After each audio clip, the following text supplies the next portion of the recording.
నమస్కారం. జాతీయ గణిత దినోత్సవ శుభాకాంక్షలు. మనము ఈ రోజును శ్రీనివాస రామానుజన్ గారి జన్మదినం సందర్భంగా జరుపుకుంటున్నాం.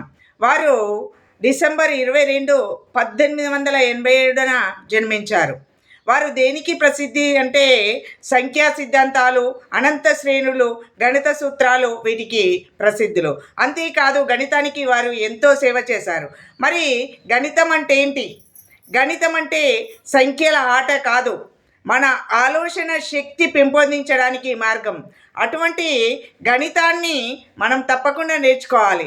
గణితం అనేది నేర్చుకోవడం నీ పంతం అయితే జ్ఞానం అనేది నీ సొంతమవుతుంది. జ్ఞానం అనేది నీ సొంతమైనప్పుడు మనం దేన్నైనా సాధించగలుగుతాం. అయితే ఈ గణితంలో ముఖ్యంగా కావాల్సింది ఖచ్చితత్వం, వేగం. ఇవి కనుక మనం నేర్చుకున్నట్టు ఉంటే నీ వేగాన్ని ఆపేవాళ్ళు లేనే లేరు. మరి గణితము మనలో ఏం పెంపొందిస్తుంది? గణిత దినోత్సవాన్ని ఎందుకు జరుపుకోవాలి? గణిత దినోత్సవం ముఖ్య ఉద్దేశం ఏంటంటే గణితం పట్ల మనకు అవగాహన కలగడం, గణితాన్ని మనము నేర్చుకోవడం. గణితము నిత్య జీవితానికి పూర్తి అవినాభావ సంబంధం ఉంది. గణితము అంతాన్ని చూపిస్తుంది, అనంతాన్ని చూపిస్తుంది, ఆదిని చూపిస్తుంది. అంటే ఆది, అంతం, అనంతం మొత్తం కూడా గణితంలోనే ఉంది. అటువంటి గణితాన్ని మనం అందరము నేర్చుకోగలగాలి. మరి గణితం ద్వారా వచ్చేది ఏంటి అంటే ఫస్ట్ గణితం ద్వారా వచ్చేది తార్కిక ఆలోచన. తార్కిక ఆలోచన మొదలైందంటే దానికి సమస్య పరిష్కారాన్ని కూడా మనం గణితంలో తెలుసుకోగలుగుతాం. ఇంత గొప్పదైన గణితాన్ని మనం అందరము నేర్చుకోవాలి. నిత్య జీవితానికి గణితానికి ఎంతో అభినవ సంబంధం ఉందని చెప్పుకున్నాం. అవును, మరి జీవితంలో గణితమే ఒక సవాల్. మరి ఆ గణితమే జ్ఞానానికి ఆనవాళ్ళు. ఎలా సవాల్ చెప్పండి? మనం కూడబెట్టుకోవాలంటే, ప్రతి పైసని కూడబెట్టుకోవాలంటే కూడిక చేయాలి. మరి మన అవసరాలని తీసేయాలంటే తీసివేత రావాలి మనకు. అదే ధనం సంపాదించుకోవాలి, పెరిగిపోవాలని మనకు రెట్లు రావాలి.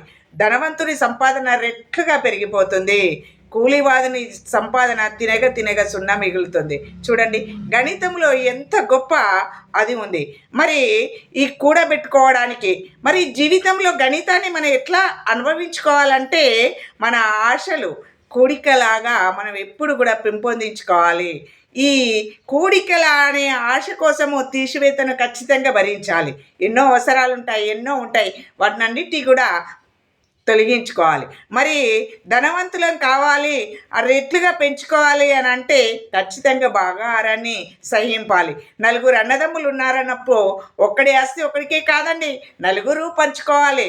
ఆ నలుగురు పంచుకోవాలి, అందులో మనకు కోరికలు పెరగాలి, ఆశలు కలగాలి. చూడండి, గణితానికి మనకు ఎంత అభినవ సంబంధం ఉంది. అందుకే గణితాన్ని ఎప్పుడు కూడా ఆ అంకెల ఆటగా మాత్రం చూడకూడదు, సంఖ్యల భావనగా మాత్రము చూడకూడదు. గణితం ఎప్పుడు కూడా మన ఆలోచన శక్తిని పెంపొందించే మార్గంగా మాత్రమే చూడాలి. అదేవిధంగా గణితాన్ని ఎప్పుడు మనము పంతంగానే నేర్చుకోవాలి. పంతంగా నేర్చుకున్నప్పుడే గణితం అనే జ్ఞానము మనం సొంతమవుతుంది.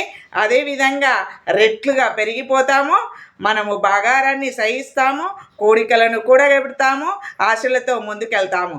అందుకే గణిత దినోత్సవ సందర్భంగా నేను చెప్పే విషయం ఏంటంటే గణితాన్ని మన జీవితంలో భాగం చేస్తూ దానిలోని ఖచ్చితత్వాన్ని, వేగాన్ని నేర్చుకొని తార్కిక ఆలోచనతోటి సమస్య పరిష్కారాలను కనుక్కుంటూ ముందుకు దూసుకెళ్తారని ఆశిస్తూ అందరికీ మరొకసారి గణిత దినోత్సవ శుభాకాంక్షలు.